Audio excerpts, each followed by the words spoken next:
Buenas noches, amigas y amigos que una vez más sintonizan plataforma. Bienvenidas, bienvenidos a este espacio de Sentipensar, como dice el gran escritor Eduardo Galeano.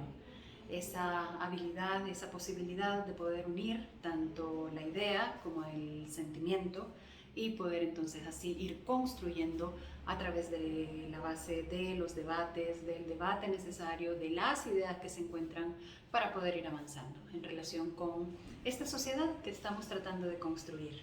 Soy Naida Acevedo Medrano y una vez más, gracias por permitirme entrar a sus casas. Un saludo, como todos los jueves, a esa diáspora que nos sintoniza en Canadá, en Estados Unidos, que el programa pasado leí un comentario vinculado precisamente con ¿por qué no saluda a la gente de Estados Unidos? Claro que sí. Mucha gente de este paísito ha buscado como norte, como rumbo de Estados Unidos, entonces el abrazo grande, cálido, fraterno, hasta allá.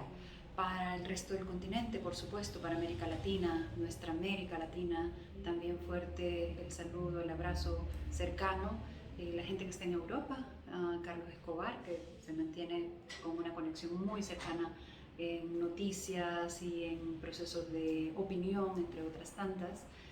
Abrazo grande a Asia, que cada vez hay más personas allá, y pues bueno, lo que nos corresponde a la casa, a este paisito, eso, conversamos, platicamos, plantamos ideas, semilla que pueden ir fortaleciéndose en relación con lo que se va colocando en la palestra, con la realidad nacional, entre otras. ¿De qué vamos a conversar hoy? Pienso que lejos de hacer el balance tradicional del año, creo que podemos hacer como una lectura contextual alrededor de los principales hitos fundamentales que marcan al país culturalmente, si se quiere, económicamente, políticamente, entre otras, y que definitivamente tenemos que colocarlo sobre la mesa. Pienso que vamos a traer a colación precisamente una película que está en la plataforma de streaming Netflix y que nos puede servir un poco como un ejercicio de conversación, de comparación en relación con qué tipo de personas nos hemos ido convirtiendo a lo largo de la historia, ¿no? A lo largo de todos estos años en los que hemos ido avanzando como país, pero también como un espacio societal que nos permite vernos, reconocernos, conversar, entre otras tantas. A la película a la que me refiero es una que está ahorita con mucha bulla sobre qué hay que ver, etcétera. Entonces, en español, titulada No mires hacia arriba o Don't Look Up, ¿verdad? De un muy interesante director, Adam McKay. Adam McKay además recrea en sus comedias, sobre todo en esta en particular, con un humor negro maravilloso, el tipo de sociedad en la que nos hemos convertido y que definitivamente también nos llama a conversar sobre algunas cosas sobre las cuales hay que poner la mirada. En ese sentido hay que hablar más allá de la inmediatez, más allá de lo coyuntural, de lo bueno, lo malo, las mejores decisiones adoptadas por el último gobierno, etcétera, sobre qué tipo de gente habita El Salvador y más allá de qué tipo de cultura nos asiste, sí unir con hilos, digamos, como buena costurera o buen costurero, este ejercicio que culturalmente a nivel mundial se ha dado a bien llamar globalización, y cómo esta globalización también coloca a la cultura en un elemento de compartir formas de ver la realidad, aunque ya vamos a hablar en algún programa qué significa la realidad, ¿verdad? ¿Qué implica hablar de realidad? ¿Qué es lo real? ¿Qué es lo que nosotras y nosotros percibimos como real y qué no? En ese entendido, entonces, hay que conversar sobre cómo en determinados momentos los pensamientos dominantes han generado todo un aparataje que nos permite también responder a esas mismas necesidades y a esos mismos intereses que se plantean los grupos dominantes en relación con los momentos económicos históricos. Muchas de las sociedades, muchos de los seres humanos, en general los seres humanos respondemos en relación con cómo nosotros nos colocamos frente a los otros o frente al otro o la otra, o más bien si somos parte de eso que se ve como lo denominado otredad, ¿verdad? En este sentido, los seres humanos buscamos aceptación permanente, y la aceptación permanente pasa por generar ejercicios que no necesariamente nos llevan a tener un mecanismo de debate mucho más amplio, concreto y directo, sino que más bien a plegarnos a determinados ejercicios en la sociedad. ¿A qué quiero llegar con esto? A lo que quiero llegar es que precisamente El Salvador y mucho de la sociedad salvadoreña, y también ya ahora a nivel mundial, cuenta con esta abstracción concreta y directa que implica ahora la realidad. Es decir, vivimos en un mundo sobre todo profundamente virtual, es decir, hablemos por ejemplo del famoso metaverso, ¿verdad? El metamundo, que es esta gran red forjada en función de mundos virtuales, y que definitivamente va a marcar la pauta o está marcando la pauta de cómo entendemos el mundo y la realidad. En El Salvador, de manera específica, han habido momentos bien interesantes. O sea, el momento, como ya lo hemos desarrollado en varios programas, el momento específico del encuentro de varias culturas, aunque con una base originaria compartida. Por ejemplo, la cultura pipil, nahuapipil, la cultura lenca, la cultura mayense al occidente del país, muy pequeña pero visible, habitable, etc. Y que en este ejercicio de conocer, es saber, es compartir, es de un pequeño territorio que es El Salvador, como también esto marca las tónicas culturales. Un país de tránsito, un país que busca ejercicios de migración permanente, pero que a su vez es también invadido en su momento. Como ya lo hemos colocado, 500 años se van a cumplir, y esto también es un parteaguas muy específico en la historia que permite un ejercicio de debate y reconstrucción. ¿Cuánto nos marca el ejercicio de colonización en El Salvador y la colonialidad asentada con ello? Sobre todo con la creación de nuevo orden mundial en relación con la división internacional del trabajo. Es decir, quedamos relegados a ser aquellos indios, entre comillas, porque se pensaba que se había descubierto las Indias occidentales, de hecho así denominadas por muchos años, y que definitivamente nos convierte en mano de obra, primero esclava, vendible, utilizable para los fines y requerimientos, y no solo como la mano de obra desde la perspectiva de lo que ahora escuchamos tanto, recurso humano o capital humano, sino que también desde la perspectiva de la utilización de los bienes naturales con el fin último de cumplir un requerimiento específico en esta maquila ya consignada a nivel mundial, que fue esta división internacional del trabajo. Necesitaban lana, algodón, añil para hacer las prendas de lujo de en ese tiempo Europa, necesitaban oro, necesitaban muchos de los minerales existentes en este continente, y pues nos convertimos precisamente en ello. ¿Cuánto transformó culturalmente nuestro sentir, pensar y actuar? Pues hasta el día de hoy nos marca estos ejercicios de colonización. Como bien sabemos, hay un ejercicio de independización 300 años después, es decir, cerca de 1821, y definitivamente también esto marca otra tónica de diálogo y conversión del aparato cultural, económico, político. O sea, la creación de este ejercicio en torno a un discurso de salvar al pueblo, independizarnos totalmente de Europa, en este caso de España, no hizo más que también encontrar alianzas estratégicas específicas que al mediano plazo nos llevó a un nuevo ejercicio de dominación por este orden mundial establecido posteriormente a la Segunda Guerra Mundial. Y tiene que ver precisamente por esta configuración de élites económicas que vuelven su mirada a la dinámica internacional creada y recreada para que en este nuevo orden mundial entonces se configurara o nos configuráramos como los famosos países de la periferia, es decir, aquellos países que no necesariamente participamos de la Segunda Guerra Mundial, pero que sí estábamos alrededor de estas grandes potencias que se colocaron geopolíticamente después de la Segunda Guerra Mundial, y así fueron emergiendo, creciendo, fortaleciéndose otra vez desde el corazón, sangre y bienes naturales muy propios y muy desde las regiones, las regionalizaciones que desde la periferia fuimos, o somos todavía, porque somos regiones periféricas. En ese haber, entonces, estamos dando una tercera vuelta, digamos, siendo como muy abarcadora en periodos muy largos de la historia, que nos lleva nuevamente a repensarnos qué tipo de sociedad y países somos. Hablar de la virtualidad, de la globalización, etcétera, no nos lleva solo a pensar en el mecanismo de la economía como tal, pero sí como la economía echa mano alrededor de estas construcciones culturales para fortalecerse cada vez más. ¿Qué significa esto?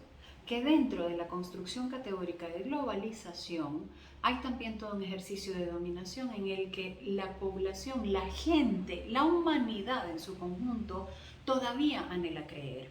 Y en ese ejercicio de creer es que anhela una figura sobre la cual depositar todas aquellas carencias que aún no hemos logrado cubrir. Y las carencias tienen que ver también profundamente con todo lo identitario que se ha ido tergiversando a lo largo de la historia y que ha dado como resultado esto que somos. Este híbrido en el que culturalmente no sabemos exactamente qué somos, entonces hay que empezar a esclarecer de dónde venimos, qué somos, qué nos ha sucedido, qué nos han quitado, qué nos han añadido, qué quieren que quede invisible, de acuerdo con los mecanismos específicos de dominación y del criterio hegemónico de la dominación, que esto es muy importante colocarlo así, y que se esmeran precisamente estas élites dominantes para que no lo veamos nunca, para que esto es lo que sea, lo que no se vea, lo que se obvie. En un mundo en el que se pregona, como ya lo hemos comentado anteriormente, que no hay ni izquierdas ni derechas, es importantísimo hablar de la identidad, sea esta híbrida, pero reconociendo qué es este híbrido. O sea, si estamos hablando de que el híbrido es la mezcla de cosas, hay que reconocer qué porcentaje de cada cosa cohabita en nosotros como sociedad. Entonces tenemos una profunda carga, sí, por ejemplo, de opresión de precisamente todos estos imperios, todas estas naciones encargadas de buscar en donde focalizar sus principales intereses en materia económica, entre otras, pero también vemos cada vez más invisible, como es el lado oculto de la luna, estos otros ingredientes o estos otros elementos socioculturales que también nos construyen. Es ahí donde hay que poner atención, ¿no? Porque permanentemente, como el objeto del deseo o como el tema del deseo al que hace referencia uno de los grandes psicoanalistas del mundo, que es Lacan, buscamos de manera recurrente llegar a ese deseo, cubrir ese deseo cuando no hay más retorno al mismo que vivir otra vez el proceso una y otra vez, sabiendo que su devenir es el mismo. En este sentido, repensar la sociedad, repensarnos en conjunto, también requiere tener una idea completa y certera de quiénes somos y que precisamente nos lleve más allá de la inmediatez. Por eso es que para este programa no me he dado a la tarea de hablar qué ha pasado, qué ha dejado de pasar en un año. Eso lo podemos seguir haciendo de acuerdo con los temas que elijamos. Mejor veámonos un poquito más profundo que eso y veamos entonces si lo que estamos construyendo todavía en esta mezcla cultural, económica, política, globalizada, responde a un tenor de búsqueda de sociedades más justas, sociedades equitativas, sociedades capaces de dar a quienes requieren mayor apoyo, contención, respaldo, lo que se necesita para llegar a ejercicios de igualdad en la sociedad y si estamos también restando a aquellos que han acumulado tanto en su conjunto y que han abonado muchísimo en estos ejercicios de desigualdad existente. En ese sentido, creo que es muy importante reconocer y decir que la globalización nos ha llevado a ese extremo de pensar que en el mundo todas y todos somos iguales y no hay nada más falaz que eso. Es decir, esa es una de las mentiras más grandes a través de las cuales esta doctrina en un sistema dedicado a explotar sobre todo, que es el sistema capitalista, que es el que conocemos, el que reconocemos, en el que hemos vivido hace ya más de 2 siglos, ¿verdad? Aproximadamente, y que definitivamente se va recomponiendo una y otra vez, pero cada vez tiene menos margen en un país con recursos, con bienes finitos. En ese entendido, si no buscamos ejercicios que encuentren un eco alrededor del reconocimiento del cambio climático, el reconocimiento de las afectaciones y las responsabilidades del cambio climático. Si no buscamos un ejercicio que nos coloque al centro de los seres humanos en la diversidad que somos y que nos invite a dialogar desde esa diversidad, no desde un pensamiento profundamente hegemónico, ¿verdad? Un pensamiento hegemónico en donde hay una construcción de sociedad, de familia, de estatus social, de estatus económico, en el que cada uno cumple un rol determinado para beneficiar ese ejercicio de pensamiento. Entonces seguimos repitiendo una y otra vez estos mecanismos que desde la conquista también nos dejaron relegados e invisibilizados en nuestra propia identidad. En este haber, entonces, la globalización no solo nos ha mostrado este escenario equitativo que no existe, sino que además nos pregona, digamos, valores muy particulares vinculados con las famosas meritocracias. Si tú te esfuerzas, lo logras. Si vos te esforzás y realmente buscas ese espacio en el que podés sobresalir de acuerdo con tu estudio, de acuerdo con tu habilidad para el trabajo, de acuerdo con tu habilidad con los negocios, entonces salir de la pobreza, y eso significa que ser pobre entonces es una situación superable en la medida que haces vos tus propias elecciones, nos coloca cada vez más en un escenario tan superficial de reconocimiento de la individualidad como un eje fundamental de la globalización. Increíble y así de discordante es esto, es decir, hablamos de las globalizaciones en donde el elemento más importante es la individualidad, no es la colectividad, imagínense qué interesante. Y que por otra parte también nos coloca en un escenario profundamente manipulado. Es decir, el no reconocer las desigualdades profundas y más que las desigualdades profundas, las causas de esas desigualdades nos hacen replicar, poniendo, como ya hemos hecho el comparativo, curitas en situaciones o circunstancias que necesitamos operaciones de corazón abierto. Muchos ejemplos de ellos tienen que ver con la lógica de perpetuidad de la protección social mal comprendida. La protección social no tiene más finalidad que lograr generar un mecanismo de contención temporal para aquellos grupos que se han visto afectados en ejercicios de exclusión profunda. Sin embargo, cuando estos ejercicios son perpetuos, es que no solo es un ejercicio de disminución de las capacidades y el desarrollo como seres humanos, sino que también se convierten en un ejercicio de búsqueda de nichos de votantes en donde definitivamente nos llevan a una y otra vez replicar el círculo del que no salimos, en donde los pocos siguen teniendo pocos y los que tienen muchos seguirán teniendo mucho. Se oye un discurso utópico, sin embargo hay lugares en los que se ha logrado este ejercicio de diálogo, ¿no? Por eso es que son los grandes debates. ¿Qué tipo de sociedad queremos? ¿Queremos una sociedad en la que el sistema capitalista tenga algunas aristas verdes, multicolores, algunas aristas específicas de color morado, entiéndase feminismos, diversidades, ideologías de izquierda que comparten o cohabitan con este sistema capitalista, que sabemos que a la larga también tiene sus propias limitaciones y que tiene una lógica específica de explotación a su base, ¿verdad? O queremos avanzar a un debate nacional e internacional sobre la construcción de sociedades más justas que no necesariamente estén construidas con esa lógica de explotación y acumulación. Reglas claras a través de las cuales el Estado pueda generar un mecanismo de diálogo, pero que también pueda tener una voz contundente y clara en relación con este vasto ejercicio, con este avasallador ejercicio de erosión completa de la dignidad humana que ha tenido la doctrina neoliberal en el sistema capitalista. Siendo realistas, si hablamos de izquierdas y de derechas, las colectividades vinculadas con las izquierdas buscan precisamente esas construcciones de sociedades equitativas.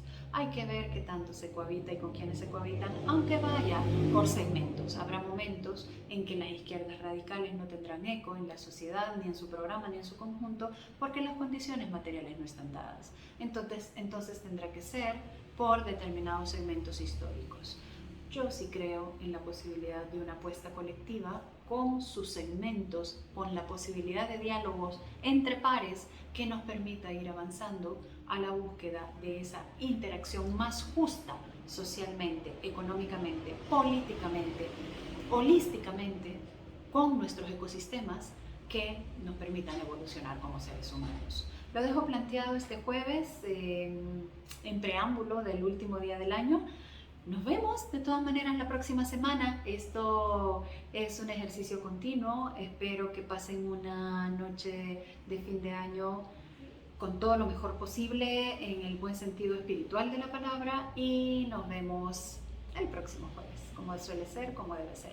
Un abrazo bien grande, feliz año, feliz 2022 y seguimos. De eso se trata, empujando. Un abrazo bien grande y fuerte. Gracias por dejarme entrar en sus casas. Cuídense mucho.